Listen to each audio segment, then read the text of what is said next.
Hello, hello. Welcome back to Two Dumbbell Blondes. I'm Lindsay. And I'm Katie. And please don't forget to rate, subscribe, give us 5 stars on whatever platform you're listening on. And don't forget, we are also on YouTube now. So today, our guest is actually from Down Under. He is living in the future. It's 11 a.m. where he's at. It is 8 p.m., our bedtime, where we're at.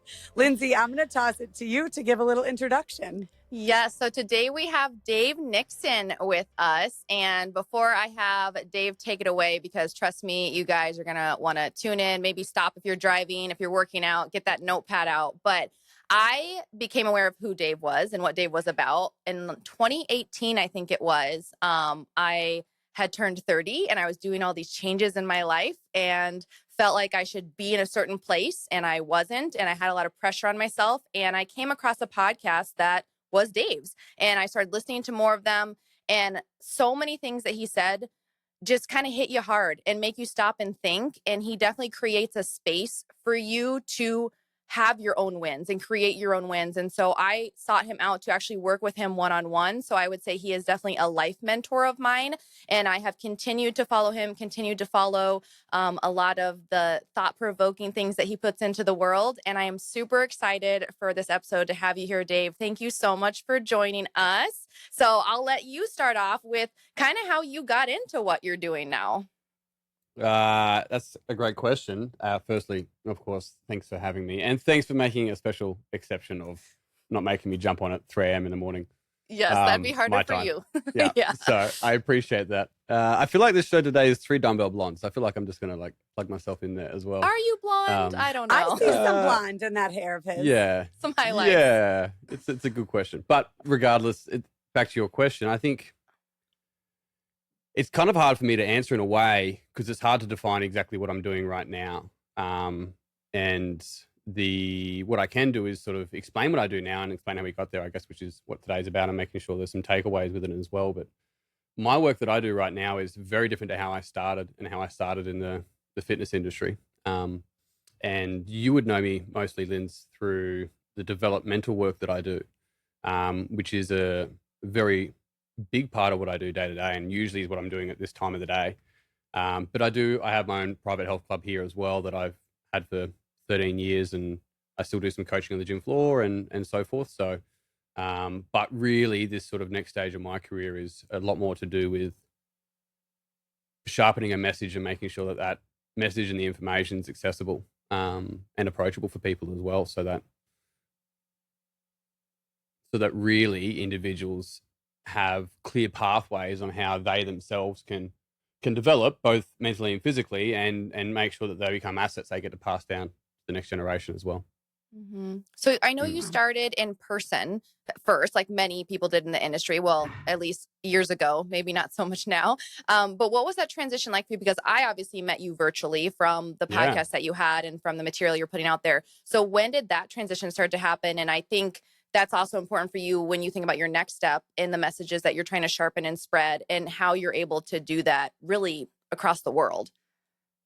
So go all the way back. I first got my first job in the fitness industry from doing work experience in year 10 when I was 15. So I'm not sure what grade school that is upstairs in America, but I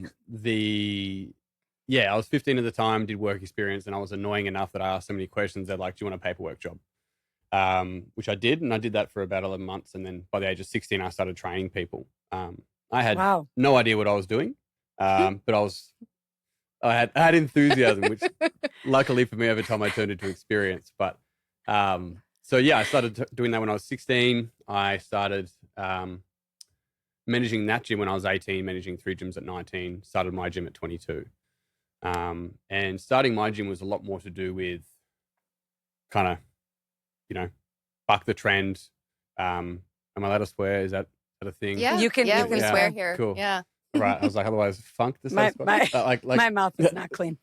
Yeah, cool. That's right. So, fuck the status quo. I sort of looked at it and was like, I don't really want to be a part of this anymore. Is what I refer to as breaking up with the fitness industry. So those were like the steps up to the point where I started Funk, or what was initially known as Functional Fitness Australia. So you Yeah, said you broke up with the fitness industry when you started your gym. You started a gym saying, I'm going to do it different. I'm going to do it different than how it's been done in the past. And that's when you started your gym. It's very cool. Yeah. And what it was is that I remember, so a good friend of mine showed me my first sort of in on functional training was a YouTube video, and it's still up. It got re-uploaded when I was 19, so 2008. And it was the Actors of 300 training out of a place called Jim Jones in Salt Lake City. Mm-hmm. And I was like, what are these guys doing? And I'm like, this is way cooler than, like, you know, earphones and chewing gum this far away from a mirror. And so I sort of started to, I guess, question things at that point. And I was 19. I was still working at the gym that I was managing. And I remember just looking on the gym floor at the time. And I've kind of come full circle with this now, but at the time I looked at the gym floor and I'm like, surely there's got to be a better way, because it's just like people come in here and they do these robotic, tedious movements that have zero to minimal correlation to anything they do outside of the facility. With headphones on, they don't talk to anyone. They're in air conditioning under fluorescent lights, inches away from a mirror, drinking a fluorescent drink. And we're calling this health.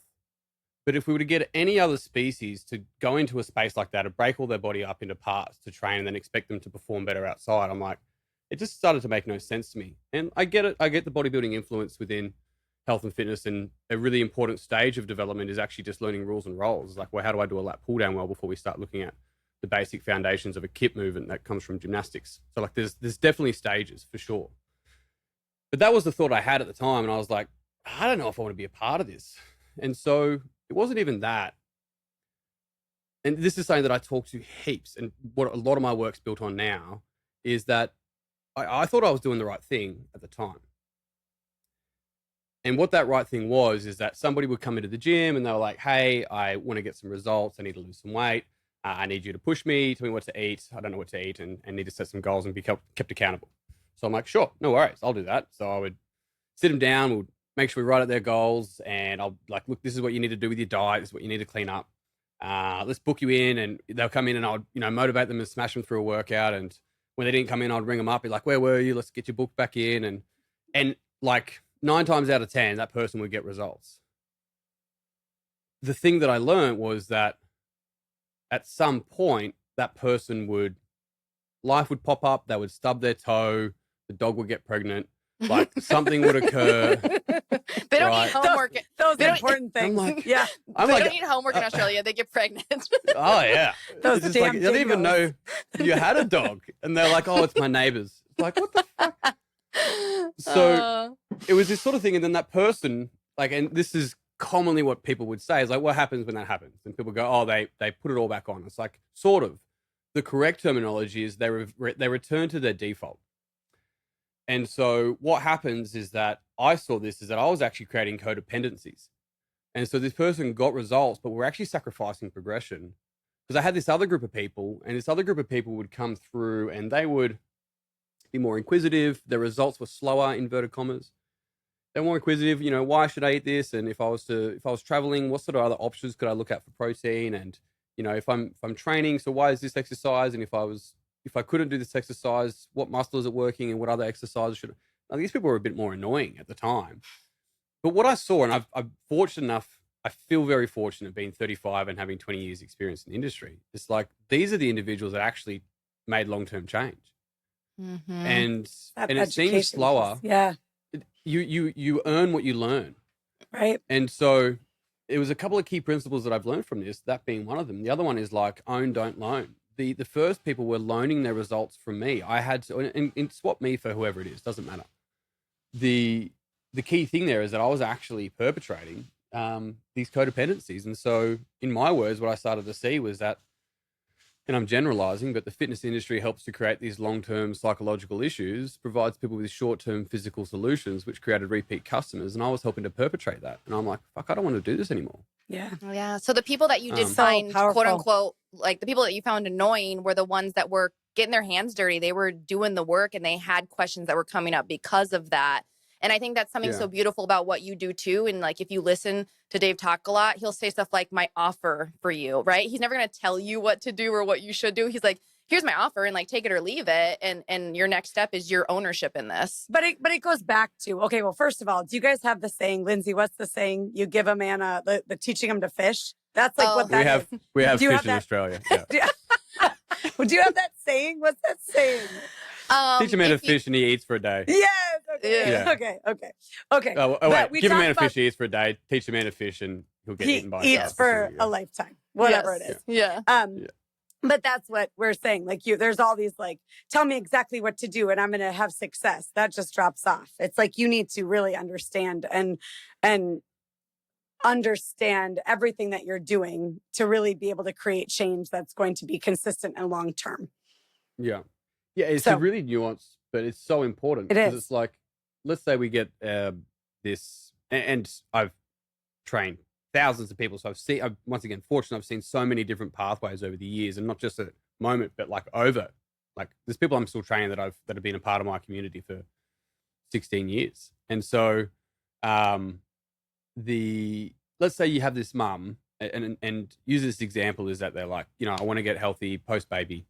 And they're like, I'll get a trainer. They'll tell me what to eat. I'm going to make sure that I'm eating all the right things and all this sort of stuff. But really go back to the exact same principle I spoke about before, which is push me through my workout, tell me what to eat, make sure I set goals, measure me, do all this sort of stuff.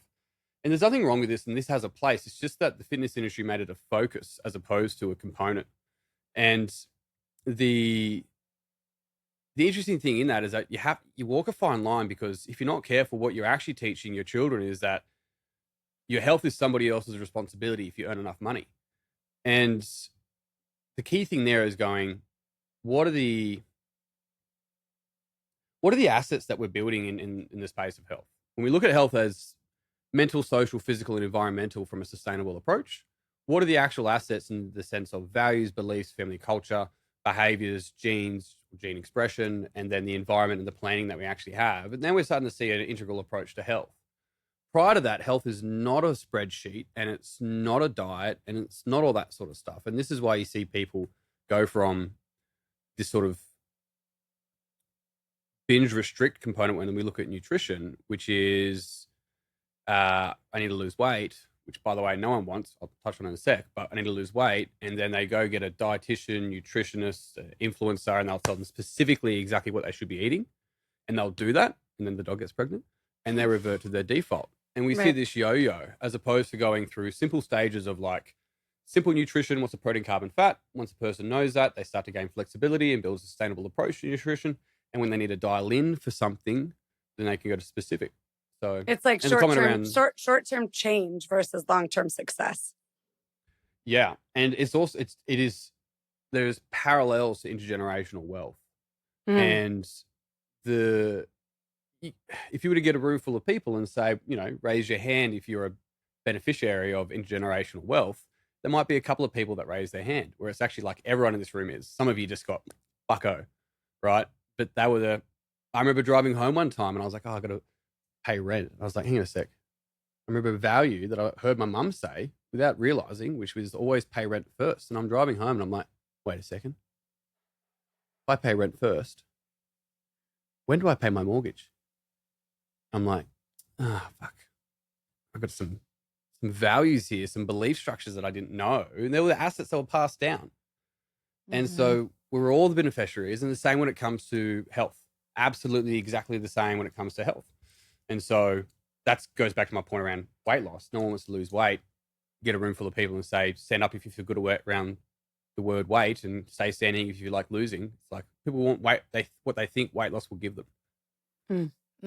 So going back to like your kind of holistic approach of all things health, wellness, you hit a lot on the connection or the belief, right? And I think that is foundational for people. You have to believe that you deserve better. You have to believe that you deserve to feel good. And I think that when times get tough or the dogs get pregnant or whatever, if you truly don't believe that, then it's so easy to put in the white flag and revert back to old ways. And I think that's why having you come on here, something that you do so well with and that I kind of want to transition into is the whole idea of unbecoming or unfolding who you are not, right? And I think you're hitting even on this generational, like things that are passed down to us from our parents, things we experience very early in life that we hang on to in some way that does affect how we believe or don't believe in ourselves now. Yeah, it is paramount.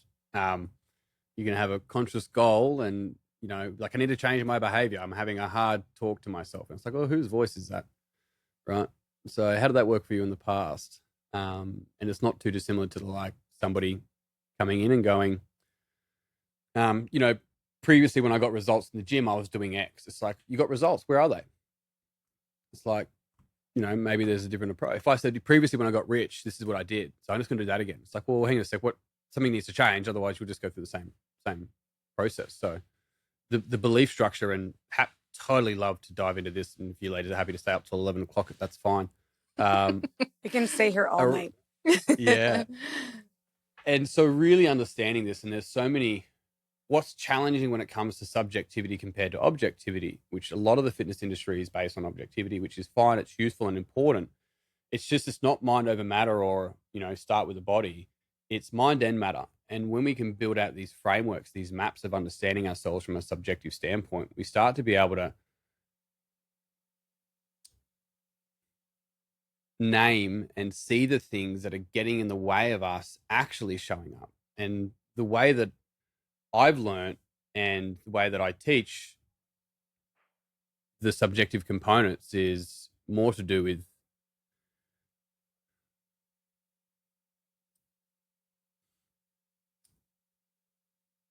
unbecoming who you're not, by understanding that you're not your personality at all. If anything, your personality gets in the way of you. And there's a lot of work down that path, which is really beautiful. And what I mean when I say personality gets in the way of you is, if you got a question, shoot. No, I was just going to say, like, explain more about what you mean when you say that, because I'm not sure. I was nodding. I was like, yes. Then you said that and I'm like, oh, interesting. Tell me more. Tell me more, Dave. So there's a couple of different ways you can look at it. The one I'll talk to first is we develop a personality in the face of our primary caregivers, whether that be parents, of course, teachers. I mean, into our teens, we'll do it from coaches and grandparents and so forth. But we learn how to interact with the world. Now, even the word persona is derived from the Greek word that means the mask at the play. So it's the mask we wear at the play. And so commonly we will identify with personality structures and just call it our personality. Whereas understanding why we're reacting, which is actually reactioning a behavior, and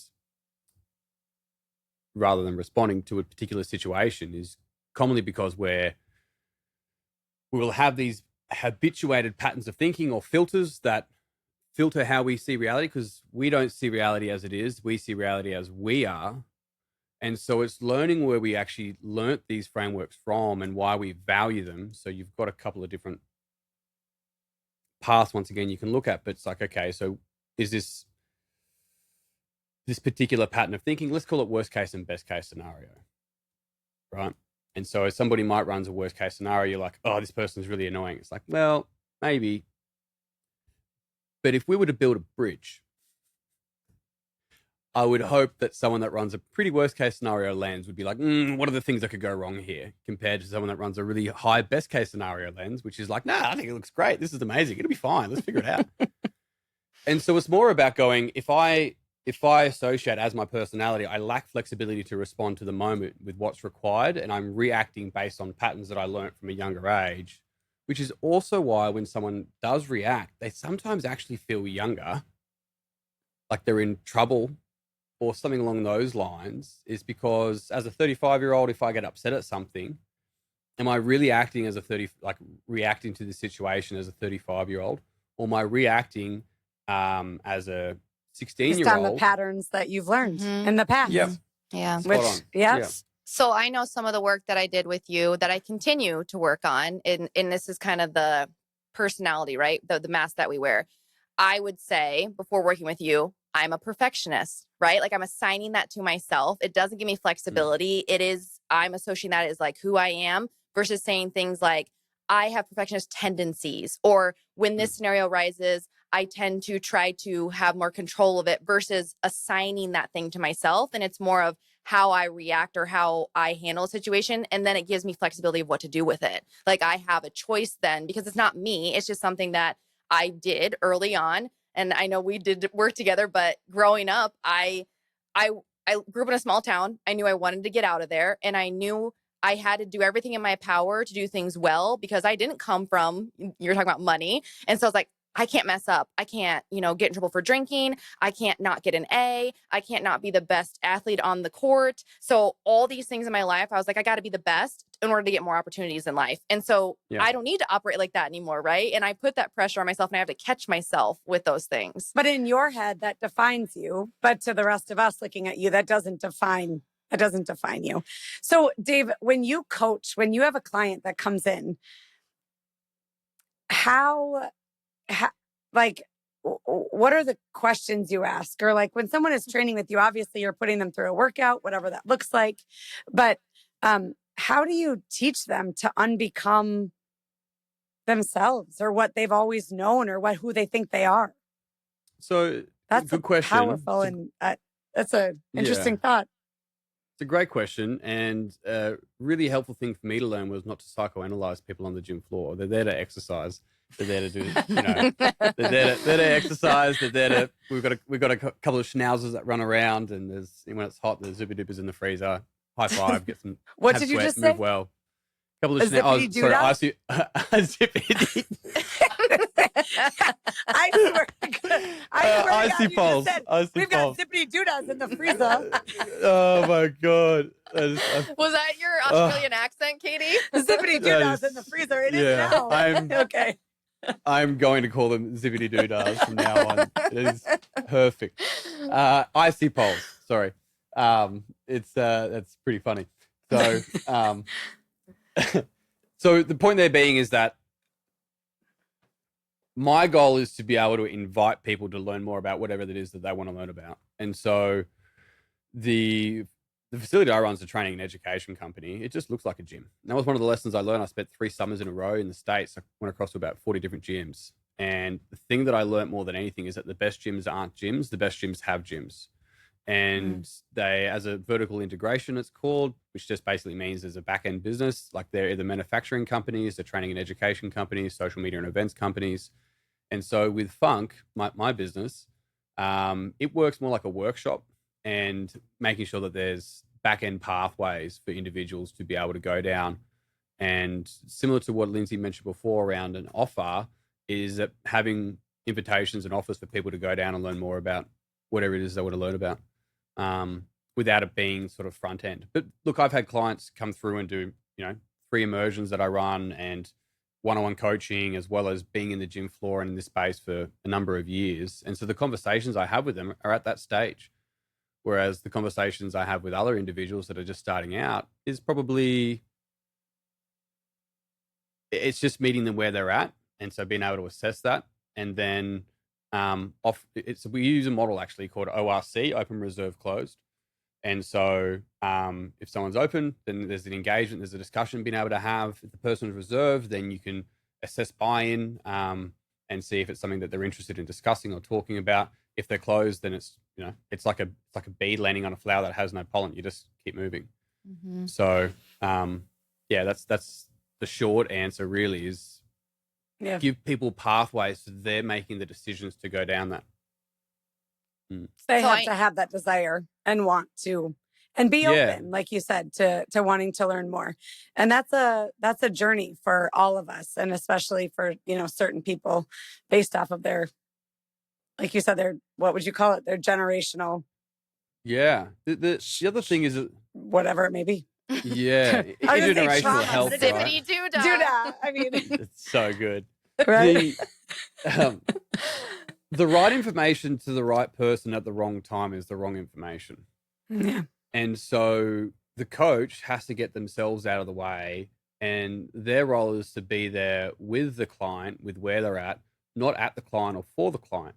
And one of the challenges is that, and I go back to what I was talking about before, is that when I said those other people were annoying, the only reason that they were annoying was because they didn't match what my goals were for them. And so I had to learn that I was like, these are my goals. So if they get results, I feel good about it. So I'm putting I'm making these people get results because it makes me feel good. And I'm completely dishonoring the whole human being in front of me with where they're at in their life conditions in their life and their own unfolding.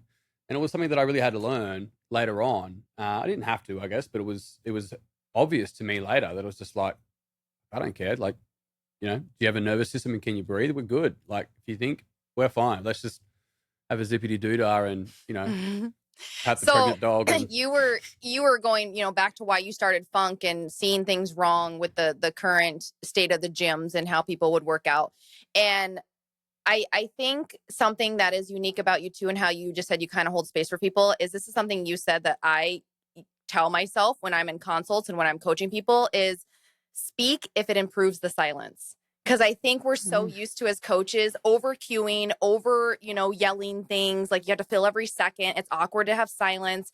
But that's when, like, the thoughts happen. And that's when the wins are created, when they're like, And I remember calls with you. I'd be uncomfortable because you wouldn't say anything. And I'm like, damn it, I don't know what to say next. So just let there be silence.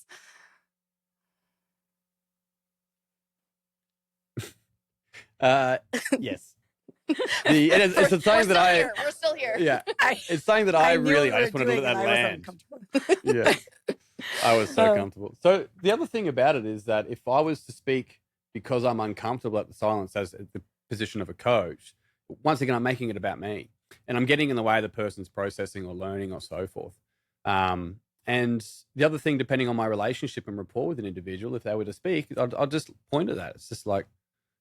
And not about that they shouldn't speak. It's like, if they're like, "Do you want me to say something?" It's like, well, depending once again on my relationship and rapport with this individual, it's like, well, is your focus based on me or something else? Like, what is your actual focus? Because I'm here with you, not in relation to, I fucking hold no judgment. I don't care. Get results or not, that's you, buddy. It's like, oh, what? It's like, that's actually called love, funnily enough. But the other thing is that it helps move people from a codependent space to dependent, independent, and then interdependent. And so that's also that means, that the work I'm doing with that individual is also then flowing down to the family, to the people that they impact. Whereas if I just exercise them, then they get compliments, but it stops there, right? It's like compound interest, we've all literally. had those clients that say, like, I did this because I knew that I had to come back and report to you. Or I knew that you would be disappointed in me. And I'm like, well, time out. Hold on a minute. We're doing this all wrong. Like, if you're here because you don't want to let me down, we need to shift something around, because I'm not always going to be here. And this is your life. Like, you're doing this for you, not for me. So taking them, like you said, from a codependent space, which that is, to dependent, independent, it's pretty powerful. Yeah, I agree. It's which is a great example. And one of the things that I'd offer someone as well, and this is because I went through this process of, like, if I'm seeing a pattern in clients that are kind of codependent on me, what am I doing? Like, what am I? So it's just like, what am I doing to encourage or influence this? I remember coming home one night, this was probably 6 years ago or 7 years ago, and I was exhausted. I came home, and my wife and I at the time were just, I hadn't yet put a ring on it. And we also have rings down here in Australia. Good. I'm glad that you clarified that. Yeah. And I came home and I sort of like just leaned on her a little bit. She was just in the kitchen, and she's like, "Oh, Bubby, what's wrong?" And I thought, "Don't talk to me like a boy." And then I'm like, "Fuck, I'm acting like one." I'm like, "Right, okay." It was just this sort of like clear, my reaction of like, "I'm a man. Why are you talking to me like that?" And then I realized that I wasn't actually showing up as a man. It doesn't mean I can't be expressed in my emotions or whatever the case might be, but I looked at my actual behavior and my reactioning, and I was like, if I would like a different response, then maybe it's worth showing up a bit different, mate. And it's something that I had to look at as well within my own coaching career. And it's something I see people go through in gym owners or coaches and trainers. And it just takes a couple of years to have that culture shift. But before that time passes anyway. Before you share that story, you said something about patterns that you've noticed, in clients or yourself. And something I've heard you say before is you don't have problems, you have patterns. Because a lot of times we like to point the fingers of this is the problem, that's the problem. But it's what are the patterns that lead to those situations that might feel like problems? Yeah. Yeah, spot on. What's the problem behind the problem, right? So yeah, people don't have problems, they have patterns. And when we can identify those patterns, we can start to get to the value that they hold behind that pattern. Because it's usually the value they hold behind a particular pattern that's showing up in a way that's a problem. So an example of that is people don't need to be more present. If someone was ever to say, you know, I'm trying to be more present, it's like, well, you don't need to be more present. The presence is always here. The present moment's occurring regardless. What's taking you away from the present moment? So that's what's worth leaning into. Are you more future orientated? Are you more past orientated? And what's that value on behalf of? And so that's where this idea of being more present kind of gets in the way of us being present. I did a psychedelic medicinal journey last year, which is beautiful. You may have actually listened, Linz, maybe to the podcast on it. I did do a podcast on it. But I went in that with the intent with psilocybin of finding out what was getting in the way of me flourishing, were the words that I used. And 5 hours later, I came out and I was like, the idea that something's in the way of me flourishing is what's in the way of me flourishing. Got it. So we're talking, you know, on some pretty deep stuff. Like, it's not stuff that is probably in conversation for people every day. And, you know, a lot of times on this podcast, we're talking about where should I start if I want to do a strength routine? Where should I start if I'm, you know, looking to improve my cardiovascular health? Where should I start with my nutrition plan? So for people that are interested in what you're talking about and do want to take the time to have these realizations, have this space and these moments for themselves, how would you recommend someone get started in that? There's so many works on the Enneagram that are things like the path home.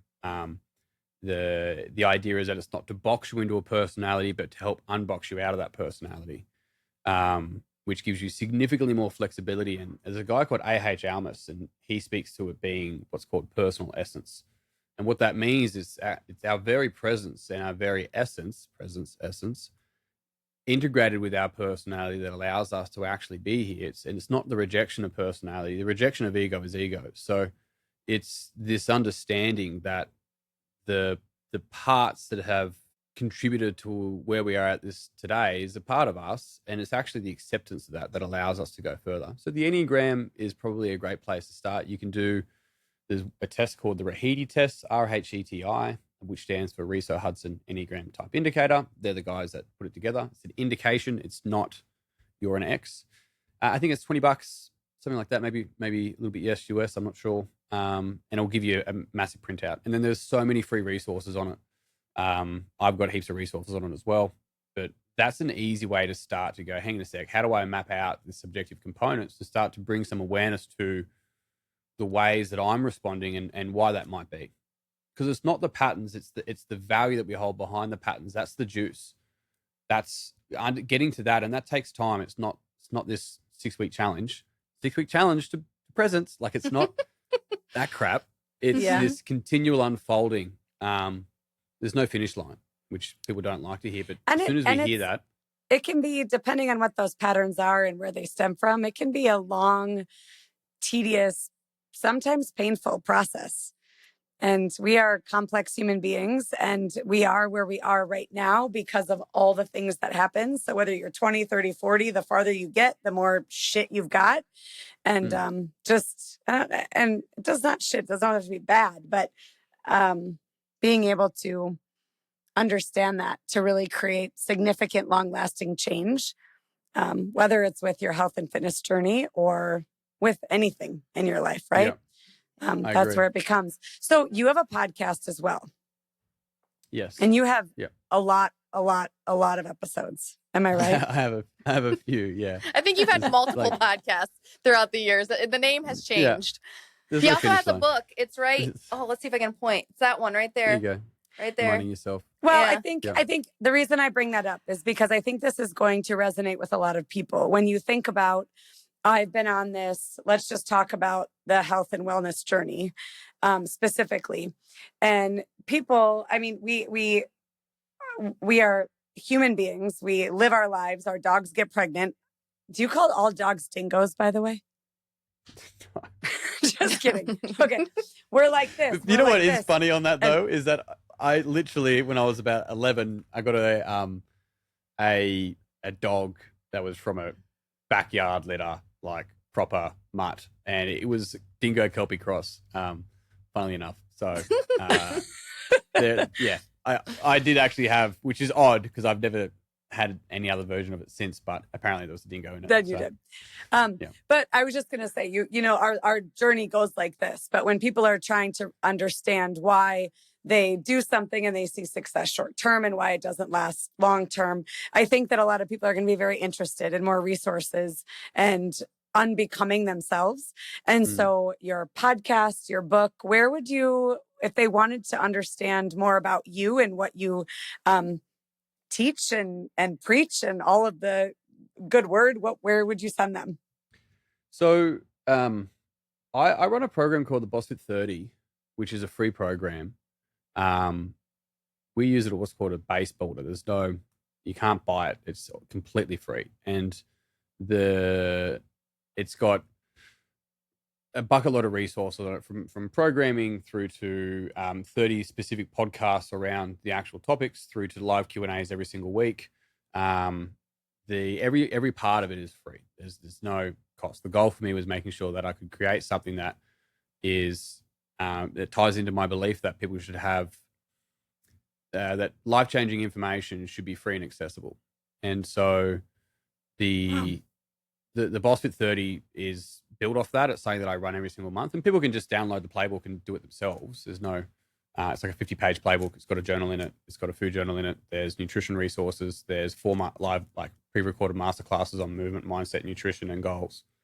So that's something that I would recommend if someone's interested to go down that path, because it takes what's called a holistic, I guess, but I would call it integral approach to health. And it gives people both the steps and stages, but also access to a community. So we've both got individual and collective involved with that as well. Because when we look at mental, social, physical, and environmental, they're the things that I want to make sure that whatever I'm offering is ticking. So that's the path that I would recommend if someone's interested. It's not like, I know you ladies do a bit of like an actual training program and that. It's a lot more, that component of it's a lot more relaxed, because I'm like, someone could do this program and do their Pilates and walk the dog that is not pregnant anymore. Like, I don't know how that became the theme, but here we are. So like, and they could still move through the stages of health for them. There's plenty of people in the world that are healthy that don't have gym memberships, and there's plenty of people in the world that aren't so healthy that do have gym memberships and go every day. So it's definitely been able to go, here's a playbook for you to be able to live life on your terms, and gain clarity in those 4 areas. So that's the other area that I would recommend. So powerful. Where on your Instagram, or where could they find that? Yeah, they can find it on my Instagram and my Linktree. My Instagram is Dave Nixon Flow. Otherwise at bsft.com.au. So BSFT spelled BSFT. And then I run free information sessions on it as well, twice a month. And so like all the peak and flow immersions, which I think Lindsay's interested in attending one in February. I can twist her arm. It's more if I can just get the flight there, you know? Yeah. They come every day. Yeah, but, they do. Yeah. So, and then I know they all build on that as well. Your podcast is Alpha Theta Flow, correct? That's the name of it. Yeah. Oh. Yeah.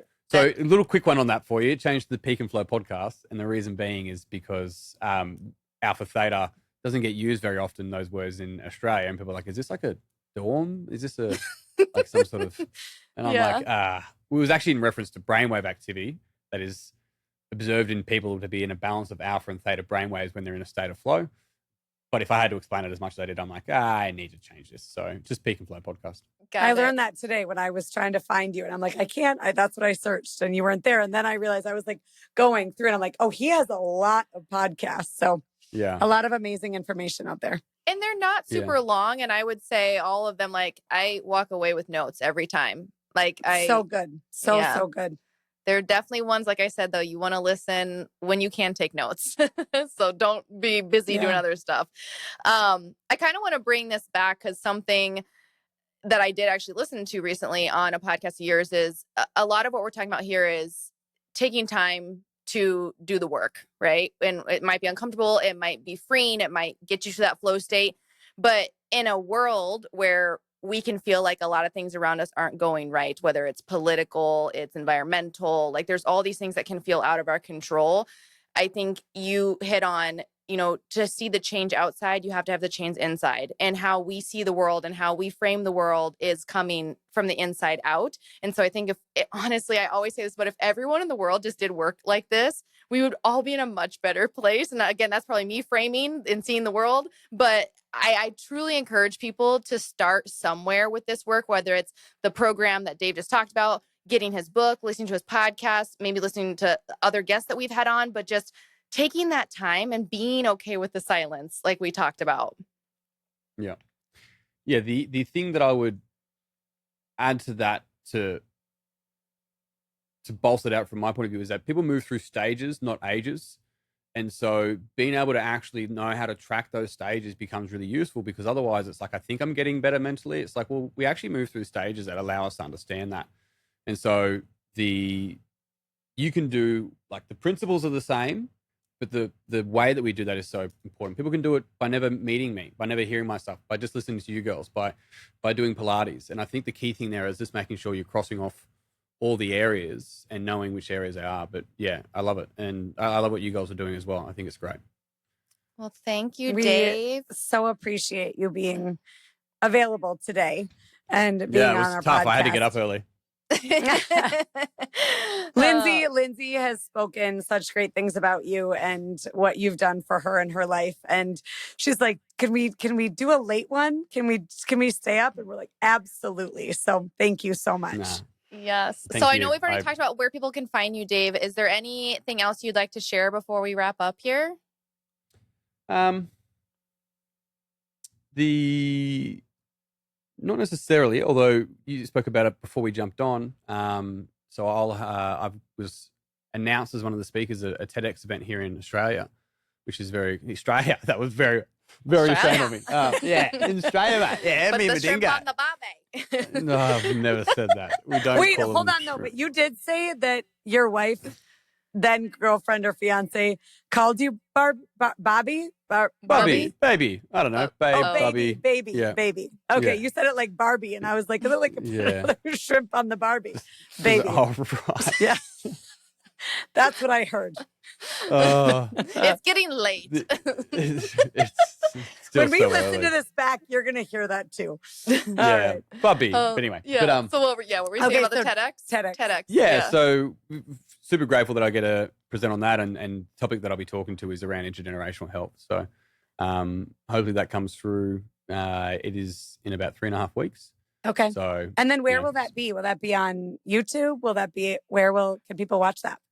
yeah, for sure. I'm assuming the TEDx channel on YouTube as well, but at the same time, it'll be shared through all my socials and that. So I'm really looking forward to being able to get better at packaging things up in shorter periods of time, 18 minutes or less. But I guess that's another component of getting a really good overview of what the message is and pathways from there as well. So I'm excited that's what for we do. that. Yeah, Yes. thanks, Katie. Well, thank you again, Dave. Regardless of what time it is or where we're at in our day, it is always a pleasure to hear from you and talk to you. And I hope that our listeners feel the same and seek out more from you, because I think you're a hidden gem and more people need to know about you and what you're about. Couldn't agree more. Yeah, this was You're a so gem. wonderful. Thank you so much, And Dave. Pleasure. Hopefully I get back to the States. I'd love to come visit as well. So